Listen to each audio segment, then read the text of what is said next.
almost any situation. We offer on-site registration processing, and we have maintenance programs for years of stress-free ownership. And now open for all your maintenance needs. Our full-service repair facility, where oil changes start at just $19.99. Call today for your appointment or just stop by. So save thousands and deal with the dishes. Route 32, North Franklin. Or check us out online at dishfranklin.com. Or ring us, 860-383-4750. Here's a look at your local news headlines on SNSN. On April 7th at about 1:55 p.m., members of Plainfield Police and the Plainfield Fire Department, as well as American Legion Ambulance, all responded to the area of 620 Norwich Road in Plainfield for a two-vehicle motor vehicle crash.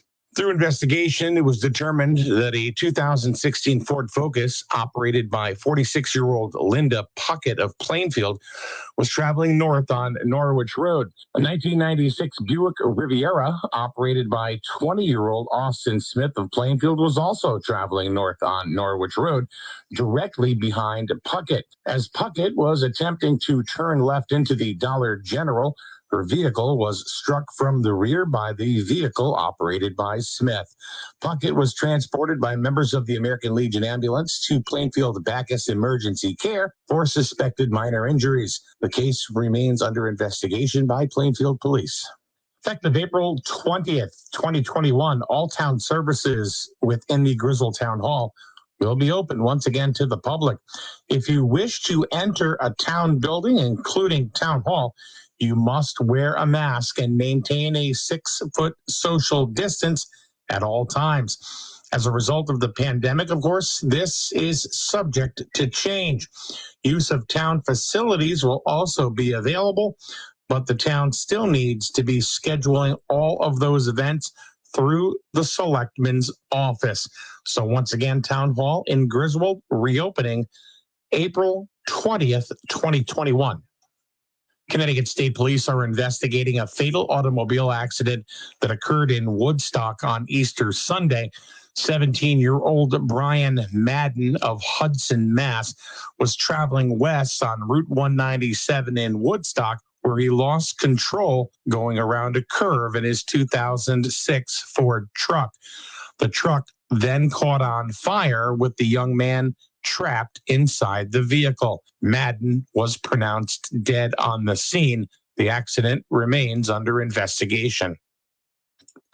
Last week, we ran a story about a couple of men that seemingly mugged a gentleman from Mohegan Sun and dropped him off at a Jewett City business located at 69 North Main Street here in the borough of Jewett City. State police had put out a bulletin looking for information to identify the two men that were pictured in an elevator, and state police have announced that they have identified the suspects in question. More as this story develops. All right, let's take a look at the forecast right now for Eastern Connecticut. Here he is. It's Paul Lash. Good morning, Paul. Good morning. The temperature right now downtown Jewett City, my watch 44. Is it 44? Yeah, 44. Yeah. Why not? My watch went dead. Anyway, so right now temperature right 44, like you said. So today it could be partly cloudy. Highs will be around 67 degrees. However, the wind will continue to blow between 5 to 10 miles per hour. But tonight, mainly clear, lows around 39. And for your Friday, well, it's going to be intervals of clouds and sunshine. Highs near 65. Again, the winds will continue to blow between 5 and 10 miles per hour. And for Friday evening, mostly cloudy skies. Early with showers developing, late lows around 49 degrees. So that's your weather from SNSN on this. Well, this is Thursday. Paul, forget it. I'm not even sure what the hell day is. You are having a rough time already. Yeah, I know it. Just forget it. I know. Well, it's the 8th. Yeah, I guess so. I'm not here on Thursdays. No, you're not. So you get a pass. Okay. We're just waiting in for the First Selectman in Griswold to call in. And as soon as he does, we will start our chat with him this morning. There's a bunch of things that we can talk to Mr. Babbitt about, including economic development, for one. Let's see, of course, the Board of Finance stuff with the senior center. Yep. Yeah. So, Town Hall, what's going on with that? We understand Town Hall is going to reopen. Oh, there he is. So I think we have him on the line now. Good morning. Is this Todd Babbitt? It is. How are you, Mike? Hey, Todd. Good morning. How are you? Good. How have you been? It's been a while since we talked to you again. Been okay. Busy. Yeah. So, what we understand is town hall is going to become open again. Yes. If, April 20th. and what is that going to be full on open, or how is that going to work for residents? I believe we're going to be full open. That's when most of those executive orders are going to be relaxed. Mm-hmm. So I think most of our people here have been vaccinated. So You mean the town hall people have been vaccinated? Yeah, the staff people. So I think we're still gonna leave the drop box in place. I think that is convenient for a lot of people. We still see a lot of stuff, show up after we leave and is here by the time we get in the morning. People dropping off building permits, things like that. So I think it's still a convenience. I think we'll leave that in place still. Are all the town meetings now going to resume from, when they originally stopped at the town hall, or how's that going to work? As far as I'm concerned, as long as we can keep a crowd that we can manage or keep distance, yes. Oh, okay, that's good. That's my intent. The Board of Selectmen meetings after that will go back to in person. Good. Oh, okay, sounds good. No, is that go ahead? However, if something changes drastically with COVID down the road, that may change. But right now, I think we're seeing things that are fairly stable. Last Thursday's report showed 32 cases over the 2-week period. The week before showed 16 cases over 2 weeks. So it did double, within a 1-week report. So we'll see what today shows. But still, that's very low compared to where we were. We were up to 180, 200 over a 2-week period there at one point. So. Is that expected to continue to drop? Because last year we had an environment where cases were dropping again, and then they totally expected this second wave, which happened. What about now? Well, if you listen to some of the predictions, they're saying that they're looking at a spring-summer wave or increase again. I don't know. I don't know if we'll see that. I can tell you that we've helped quite a few of the seniors through the senior center register for the vaccinations. I don't know. They did probably a little over 300, I think was the last number. And we actually got recognized by the state in one of their publications for in a 1-week period going from 14% to 74% with that 65 and over age bracket. So that was pretty good. But it's still, it's a challenge for some people to register with what they have in place. A lot of people don't have computers. They're not real savvy with a computer if they have one, some of them. So it's tough. We have a clinic today at the school vaccination clinic, which is the Johnson & Johnson. The state had reached out because they're looking to go into communities that, are underprivileged, distressed like we are. So they reached out and we said we would do it. There's about 225 vaccination spots. In a 4-hour period, a quarter of that was filled up. And last I knew, end of the day yesterday, we had over 650 missed calls, people trying to register after we filled. Wow. So it's something we're going to try to do each week going forward. But unfortunately, now there's a supply issue coming up with the Johnson & Johnson, if you saw that on the news. So I did, yeah. Not sure, but we opened it up, to other towns too. We're not just doing our residents. Lisbon, Voluntown, there was quite a few people that called to register. Plainfield, a few, but there's definitely a need for it. So if we can get the opportunity from the state, I think it's beneficial to keep offering it. Do we have a percentage of how many people in Griswold have been actually vaccinated? I mean, where are we as a town? Do you know? we get some data from the state. It's lacking quite a bit. The senior population is about what they've reported recently. Yeah. So with that, we're probably between 60 and 75% with the older population, and that only goes from 64 and over at this point. The other data, they sent us some information, but then they sent out a news release after that, or an email that said there was some inconsistencies with that data, and they were going to be recalculating those numbers. So I haven't seen that yet for the younger groups. Oh, good. Have you received any guidance from Uncas Health or the Connecticut State Department of Health regarding, I guess this is kind of a caveat to the question of another wave with more people getting vaccinated? Why are they still expecting another wave? I mean, I don't know if that's fair to ask you, or if that's something I should ask. I think, from what I'm seeing, I'm still seeing a lot of people that, or even talking with a lot of people that are unsure if they want to get it, and some that absolutely don't want to get it. So I think, that can be a portion of it, and I'm not sure how big a number that is in our town. But, the other thing is you can still get vaccinated, and they're saying you can still carry this. You may not get it, but you can be a carrier of it. So, if I get vaccinated, I could still spread it to somebody even though I don't get it, potentially. So those people that aren't getting vaccinated, and I think the numbers are going up because we've opened things up. We've opened up restaurants. People are going out.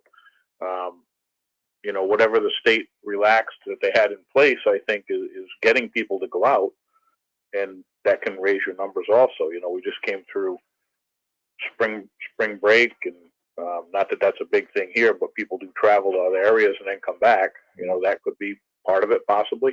Well, people travel for Easter as well. They go to different family and friends, whether it's in state or out of state. Right. Yeah, and we saw that last fall with Thanksgiving and Christmas, New Year's. We saw spikes, for those holiday times. Is that kind of what they're expecting, to for the spring and the summer, because of people getting out, people going to restaurants, people traveling a little bit? Yeah, I think so. But also once it gets warmer, people will get outside and they're able to spread out more too. Yeah. So that may counteract that positivity number. Yeah. Plus the restaurants now are going to be dining outside again. It's not going to warm up. So yeah. So that may help too. That outside air, I always think is a benefit. Yeah.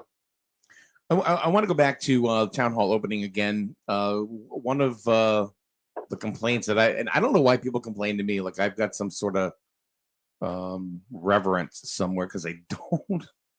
But can you just put it out there and explain once and for all why town hall has not opened, why it's not opening until the 20th, and going forward, things will be open, but the reasons why?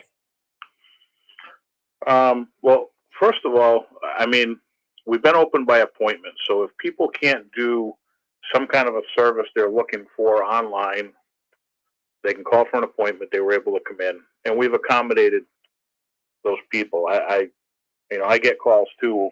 People want to come in. So we talked about opening up a few months ago.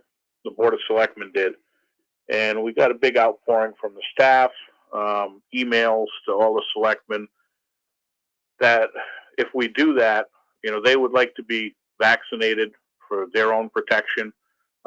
If we open up, we have no way of contact tracing at all, or keeping track of who's in and out of the building. Right now, if somebody comes in, we take all their information, we temp them, we escort them to where they're going, whatever office, and then back to the door. And we have a procedure when they come in for hand sanitizing, make sure they have a mask. And I'll just tell you one of my experiences doing pistol permits. I had a gentleman come in, pick up his pistol permit, refuse to wear a mask. I met him outside, and 4 days later, he tested positive for COVID. So, those things are easy to happen. And, some of our staff, are susceptible or vulnerable because of conditions or age. And I think that was their concern, and, protection of the staff. And, a lot of people call and they say everybody else is open. Well, I know, other town halls that are in the same situation we are. Some have opened completely, some are on reduced hours. Not everybody is open, but we've got a date, and that's what we're going to move forward with. I think the reason we didn't open when we originally talked about it, like I say, is the staff reaching out and had their concerns. That it is true. I mean, as far as some towns were open, some towns were not. Some people would say to me, "Well, Plainfield is open," and I'll say, "Yeah, but Lisbon is not."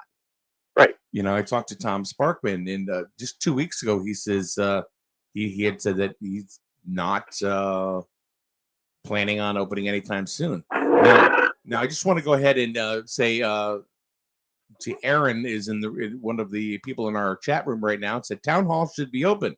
Well, Aaron, this is exactly what we're talking about, of when it's going to be open. You may have just joined the chat or whatever, but it's going to open on April 20th. And then that's a decision, Todd, that's been there for a while, correct? Yeah, we made that last selectmen's meeting, so it's been a few weeks. So when you come into the town hall now, is there going to be somebody there to check your temp, or are you just going to be able to walk in?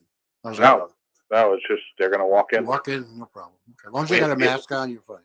They're gonna have to have a mask, and that's another concern about.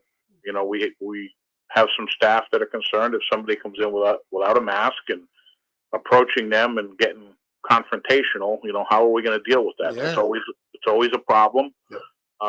You don't want to put your staff in a position like that.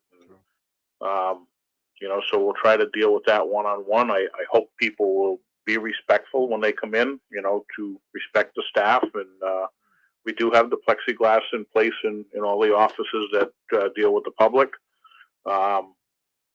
So, I think we have all the floor markings. We have all distances on the floor for waiting in line.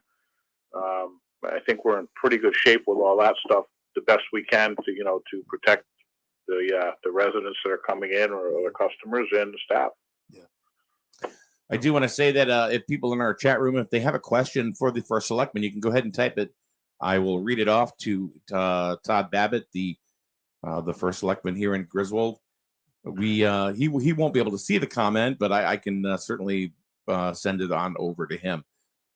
Paul, did you have something that you wanted to caveat into? Well, we're going through with COVID. No. We think we've beaten that down a little bit. Yeah. So let's talk a little bit about the senior center. Okay. A couple of nights ago, there was another special meeting of the Board of Finance, and that number of 900,000+ is now down to 760. So, with that being said, when are we going to go to referendum? Because I know it was being waited for until after the executive orders were set. Is that correct? Where people after the 20th? Yeah, I think there was a question out there whether under the executive orders whether it was required to go to referendum. Yep. And I think that was the question that was out there. So I think we see where that is now. There was some new guidance that came out about referendum and the allowed use of absentee ballots for anything that's held before May 20th. So we're reviewing that executive order now that we received, to read all those guidelines and details. But that's what it appears, is that, referendums are allowed now. So that would be the route we would take. It will be on our agenda for Tuesday night's selectmen's meeting. There's still some questions. We've got to do a little bit of research before that meeting, but we will be discussing it at that meeting on Tuesday night. gonna go back down that rabbit hole again about opening from town hall. There's a statement / question from Greg Messier. I'm just gonna read it flat out to you, Todd. It says, if your staff is all vaccinated and your plexiglass is in place, he says, what are you afraid of? I don't think we're afraid of anything. We're going to be open. There you go. Okay. No, where are we now? I don't know where we are, so I'm just. We're right here, Paul. I know. I mean, So I guess the next thing we want to talk about is what's happening with the town. I mean, everything's been closed, no economic development going on for months. Is there any changes of anything coming down the line, or do we know of? So there's a few things that changed. On 164, the Flag RV property next to Petromax. Yep. There's been a little bit of a change. Flag RV has sold to Camping World RV, which is a national company. They're going to be closing that sale by the end of this month.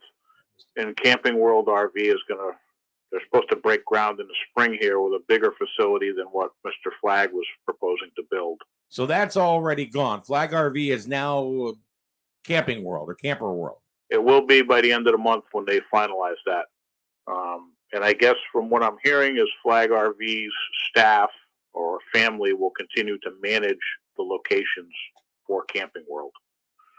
But they will no longer own it. Now, did they buy all of the locations or just They bought the whole business, it sounds like. Oh. Wow. Yep. I wonder if Mr. Flag is going to go ahead and retire. No, Mr. Flag is We're building something else. he's building something, and he has another small business he's going to be opening up here in Griswold. Oh, anything you can mention or? Not yet, because he hasn't officially put it out there, but he has something that's an interest to him that he does now that he wants to move here, and it's going to keep him busy a little bit. Okay. So he likes the area, and he's going to relocate here. What about this big development that we've been talking about for 2 years now? That's supposed to be a game changer. Yep. Anything happening there? So there has been some stuff that happened. The town has negotiated with that organization, that group, on a host town agreement on what the town will be looking at. That got voted on and finalized at one of the selectmen's meetings. We're waiting for that to be returned to us to make it final. Is that anything? Does that have? Are we talking about the data center? We could be. Well, that's what it said in the meeting minutes. So, you just gotta. I mean, you can say what you saw. I can't say a lot because I did have to sign a non-disclosure agreement. Right, right. See, I didn't know how much out because I over your head, I have no idea what it is. But I just saw that, and there's some language or something that was changed. So there's some things they're doing for planning. I believe they're coming in to planning and zoning shortly. I don't know if they're on April, May, something like that. They'll try to get on the agenda for some changes, minor changes to do what they want to do on a couple pieces of the property. Okay, hold on, Jim. If you go, I got to tell Jim something real quick. If you go to the back production room, Jim, there is a pair of headphones right there. Just unplug it. Yes.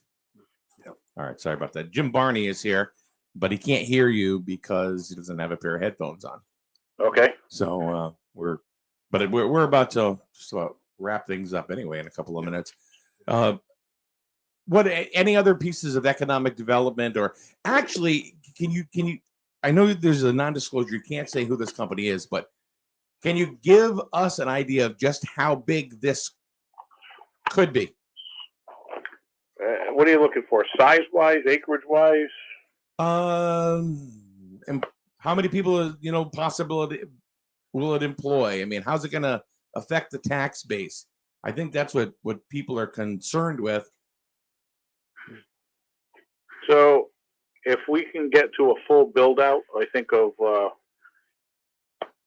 overall proposal of this project, that's how I'm going to say it. Sure.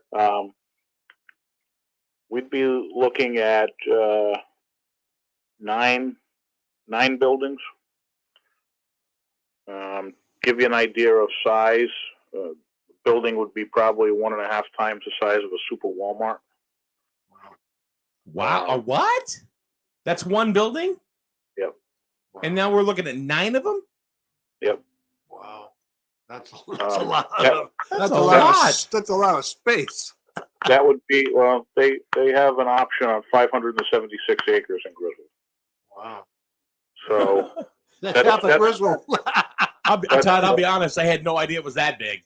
We got to rename the town. that's at a full build out. Yeah. And that may take a little time to get to that point because of some of the requirements of the needs that they would have. Right. Job wise, what's it going to be? Construction jobs. You're probably looking at, I would say 200 would be a fair estimate to start the project. Over the course of the project to complete, let's say 3 buildings, you're probably looking at about 1,200 different people coming in with different areas of expertise. Wow. At completion, you're looking probably between 60 and 70 people per building. Wow. And then a lot of these buildings will require office space to supplement them. And the office space, depending on, who occupies what in the end, if they need an office building. But those office buildings typically will be 200 to 300 people. Wow. So some may be able to operate without a office building in close proximity. Others may not. Okay. So, and this is something since 2018 we were working on, and unfortunately with COVID there were some big setbacks and things had to change, some reorganization, things like that. We were close, and now we're a lot closer now that everything's kind of come back full circle. Yeah. Very good. So now I'm sure you can understand, the excitement that's surrounding this project. Why I continually ask you about it, because it's something that could really send Griswold into the stratosphere. Well, it's something that I think put us in a direction that I think we should be going. It's a type of business where I don't think we're going to get a lot of, I guess I want to say, traffic volume.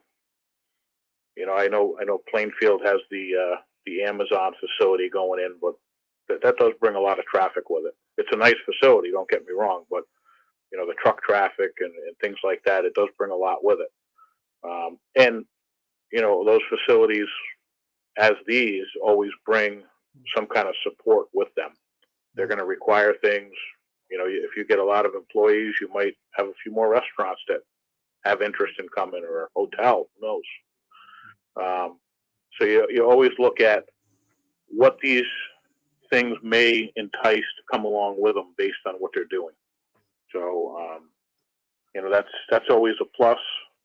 I with what we're looking at, it's not housing. We're not, bringing families in with kids that are going to, max out the school. That's always been a concern, even though numbers are down a little bit at the school. There's room there, but,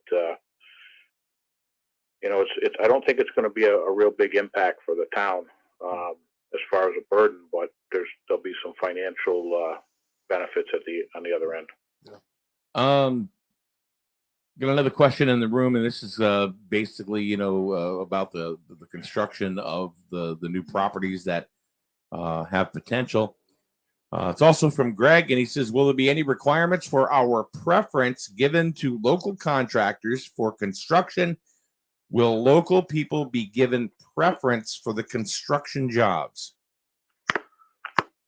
So that's kind of out of our hands, but I know the agreement that was negotiated at the state level was for a lot of the biggest part of the projects to be commitment of union labor. And I think that's, an agreement that's been made. Okay. What's happening with 164? As far as, I mean, we got that other project that we were going to put the sewer line in, and we're waiting for USDA to come back. I'm sure that's probably on hold. But is anything happening with that? Or? Well, there's land secured. I think there's 160 acres on one side of 164, and about 70 on the other side that's secured for projects we've been speculating about, I guess, recently here. So the water and sewer with USDA, it's been an up and down process. When we originally filed the pre-application, I did that, and we got accepted to apply for the funding for that project and the full project application. When we applied for the full application, there was a new process, and that new process is to use an electronic application.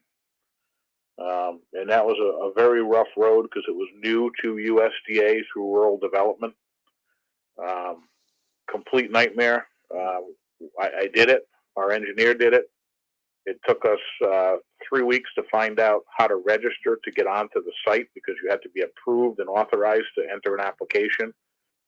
And that was after they sent us a 60-page book to read on how to do it. Yeah. And then wait for them to authorize us because it was new.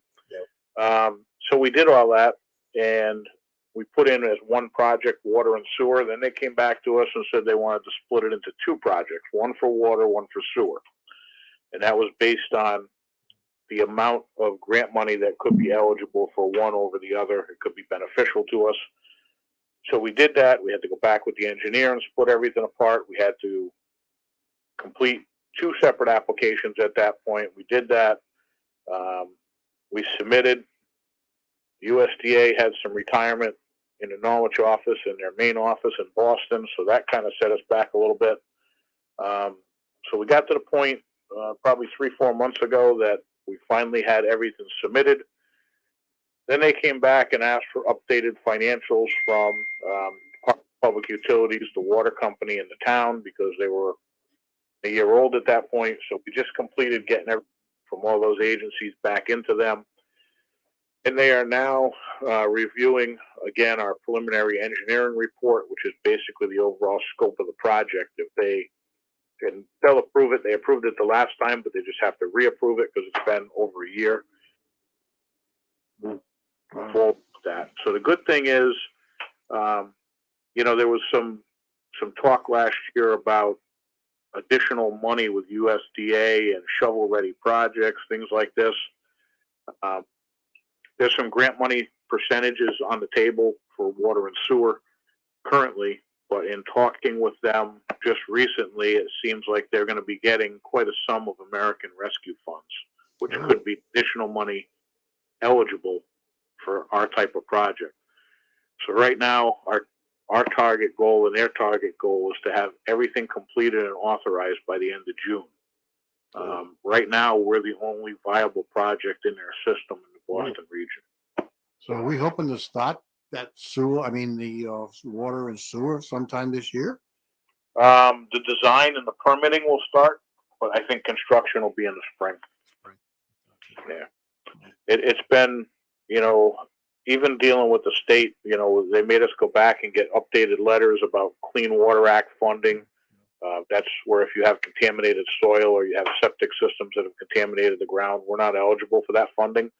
But we have to go back and get updated letters, and you email these people, and sometimes it's 2-3 weeks because they're not in their offices either. And that's the thing when we talk about the town hall opening. Try dealing with some of the state agencies.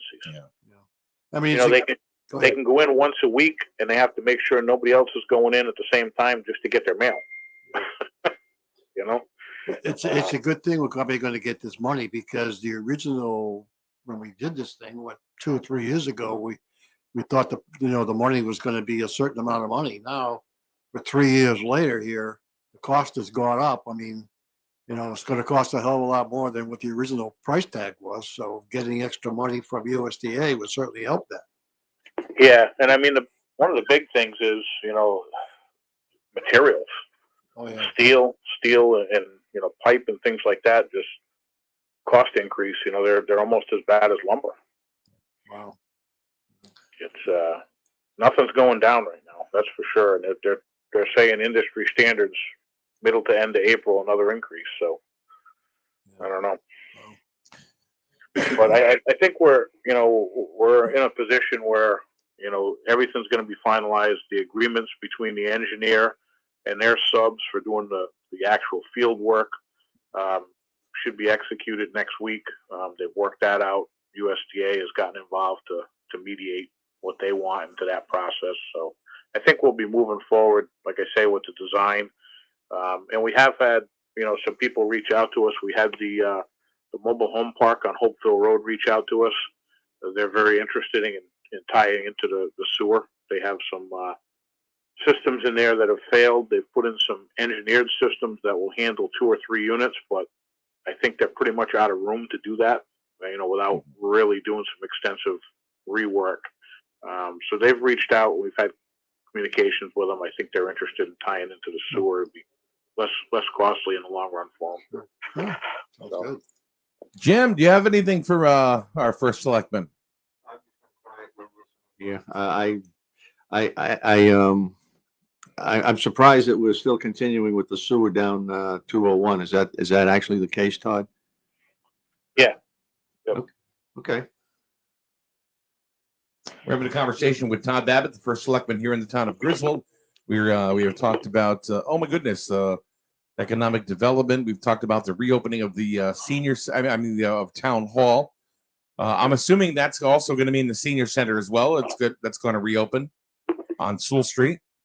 Yeah, I think they'll open for administrative stuff, paperwork, things like that. But as far as doing anything inside with the social distancing, it's going to be tough. I don't think we're going to open up the cafe.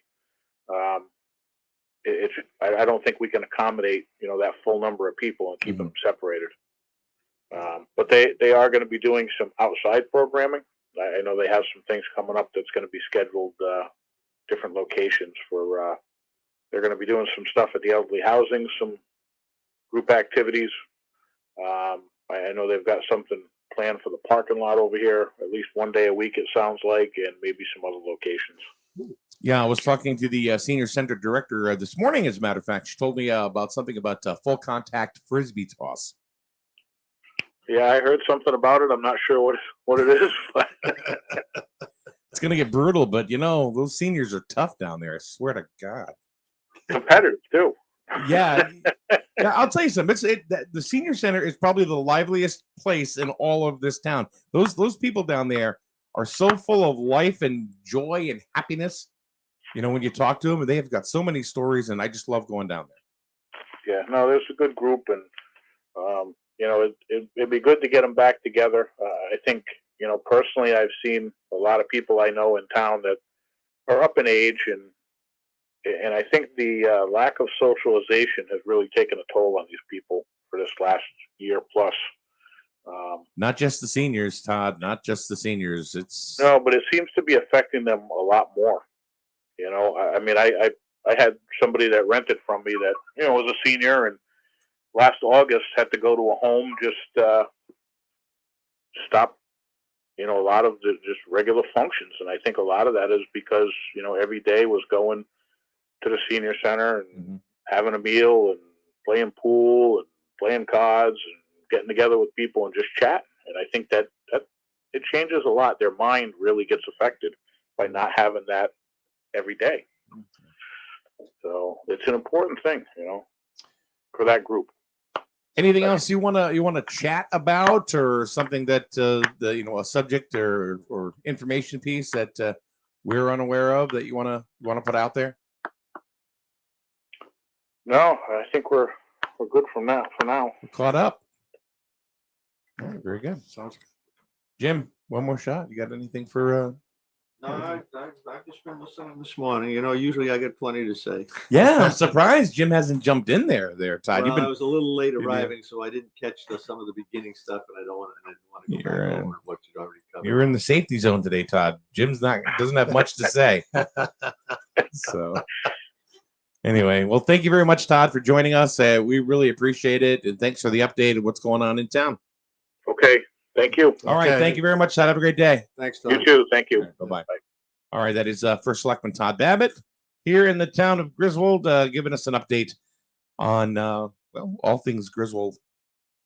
And we will go ahead and post that a little bit later on so people can view it. We'll chop it up too a little bit to make it a little. We're trying to find different ways to get people to engage into content. And one of the things is that I know people don't have time to sit and watch, an hour video or listen to an hour video. Maybe if you're driving or something like that, that's one thing. But just to sit around, I know I don't. Yeah.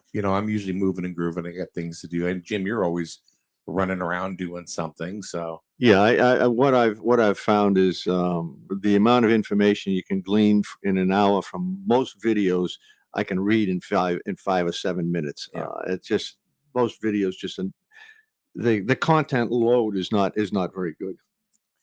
All right, we're going to take a quick break. Going to break for news as well, and just to let you know that after 9 o'clock this morning, it is time for Joe the Time Traveler to come back in. It's Time Travel Thursday. And we're also going to have Miranda from Griswold Pride coming on in. And maybe Miranda and Joe can talk about drug prevention and what drug prevention is like in 2030. Maybe you just get zapped or something like that. And who knows? Yeah. But we're going to talk to Miranda and Joe the Time Traveler a little bit after 9 o'clock right here on SNSN. Right? SNSN? Is that who we are? Yeah. Sure. All right. SNSN Internet Radio Weather is being brought to you by Dean's Corner Diner, Main Street, Jewett City. Call them and have your order ready for pickup, 860-376-9141. Are you looking to make a smart choice today? Well, if you are, then choose to get breakfast or lunch today at Dean's Corner Diner in Jewett City. Whether it's eggs, pancakes, burgers, or homemade soup, Dean's Corner Diner is always a smart choice. Call and order ahead by calling 860-376-9141.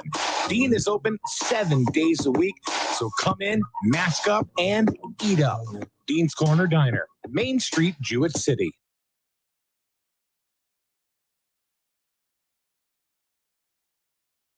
Don't just wish for a winning deal. Make it fish. It will make it real. Don't just wish. Make it dish.